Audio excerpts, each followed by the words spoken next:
Hi everyone. 51వ G7 శిఖరాగ్ర సదస్సు June 15 నుంచి 17 వరకు కెనడాలో జరగనుంది.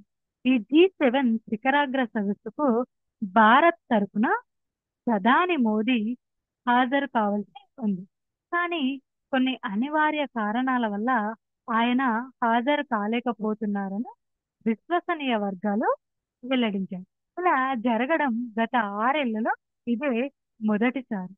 అయితే కెనడా ఇంతవరకు మోదీకి ఆహ్వానం కూడా పంపలేదు. కెనడా పౌరుడైన ఖలిస్తాన్ అనుకూల వేర్పాటువాది హర్దీప్ సింగ్ నిజ్జర్ హత్య వెనుక భారత్ హస్తముందని 2023లో అప్పటి కెనడా ప్రధాని జస్టిన్ ట్రూడో ఆరోపించిన నాటి నుంచి భారత్ కెనడా సంబంధాలు బాగా దెబ్బతిన్నాయి. ప్రస్తుత పరిస్థితుల దృష్ట్యా మోదీ హాజరయ్యే అవకాశం తక్కువగా ఉందని తెలుస్తుంది. అయితే ఈ G7 సమ్మిట్ అనేది ఏ విధంగా ఏర్పాటైంది, ఇందులో సభ్య దేశాలు ఏంటనేది మనం ఇప్పుడు చూద్దాం. G7 గ్రూప్ ఆఫ్ 7 అనేది ప్రపంచంలోని 7 అతిపెద్ద అత్యంత అభివృద్ధి చెందిన ఆర్థిక వ్యవస్థలు కలిగిన దేశాల కూటమి. అంతర్జాతీయ ఆర్థిక విధానాలు, భద్రత, వాతావరణ మార్పులు మరియు ఇతర ప్రపంచ సమస్యలపై సమన్వయం చేసుకోవడానికి ఈ దేశాలు వార్షికంగా సమావేశమవుతాయి.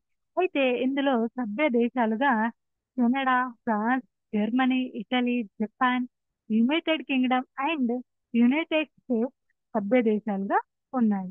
అయితే ప్రస్తుతం యూరోపియన్ యూనియన్ కూడా ఈ సమావేశాలకి హాజరవుతుంది.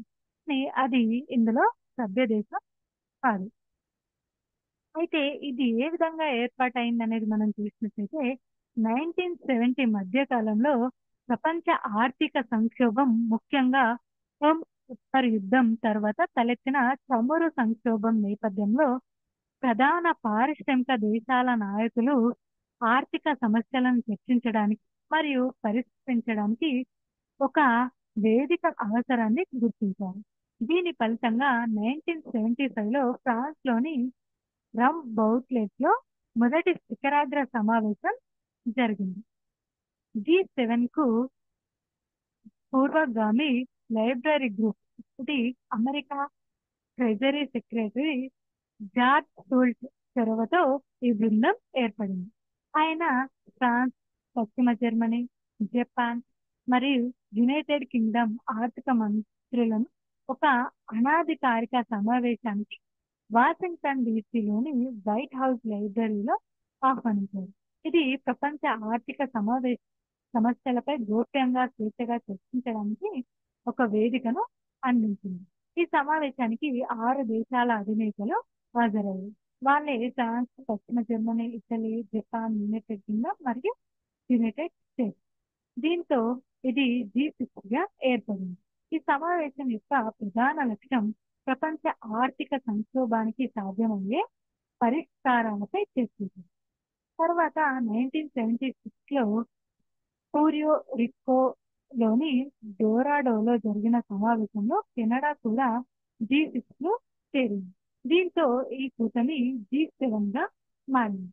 అప్పటి నుండి ఇది G7 7 దేశాలతో కొనసాగుతుంది.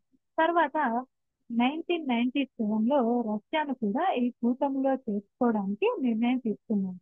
1998లో రష్యా పూర్తి సభ్య దేశంగా మారడంతో ఇది G8 గా విస్తరించింది. తర్వాత 2014లో రష్యా క్రిమియాను ఆక్రమించుకోవడం మరియు యుక్రెయిన్లలో ఉద్రిక్తతకు కారణం కావడంతో G7 సభ్య దేశాలు రష్యా సభ్యత్వాన్ని రద్దు చేసింది. అప్పటి నుండి ఈ కూటమి తిరిగి G7 గా కొనసాగుతుంది. అయితే ప్రస్తుతం 2025లో మనం చూసినట్లయితే ఈ యొక్క సదస్సు జూన్ 17 నుంచి 17 వరకు కనన్ ఆల్బెర్టా కెనడా వేదికగా జరిగింది. కనిష్కాలోని G7 సదస్సు జరగడం రెండోసారి.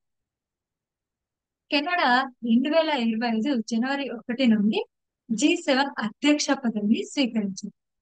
ప్రపంచ శాంతి, భద్రత, ఆర్థిక స్థిరత్వం మరియు డిజిటల్ పరివర్తన వంటి ప్రస్తుత ప్రపంచ సవాళ్లకు మరియు అవకాశాలకు భాగ్యస్వామ్య పరిష్కారాలను కనుగొనడానికి కలిసి పనిచేయడం దీని ముఖ్య ఉద్దేశం.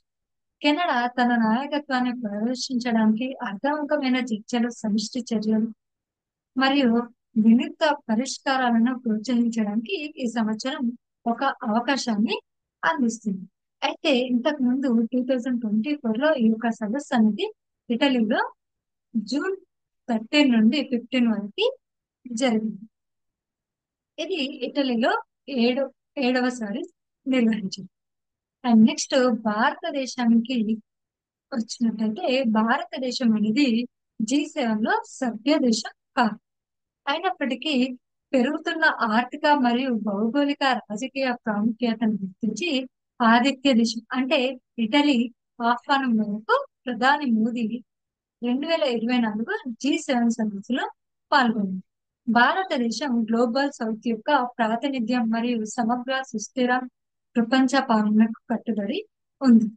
ఈ సదస్సు భారతదేశానికి వాతావరణ మార్పులు, సాంకేతిక ఆవిష్కరణలు వంటి ప్రపంచ సమస్యలపై తన వైఖరిని తెలియజేయడానికి వేదికగా నిలిచింది. India middle east Europe corridor వంటి ప్రాజెక్టులకు G7 దేశాల నుండి మద్దతు లభించింది. ఇది G7 సమ్మిట్ గురించి. ఈ వీడియో కనుక మీకు నచ్చినట్లయితే లైక్ చేయండి, షేర్ చేయండి, సబ్స్క్రైబ్ చేయండి. థాంక్యూ.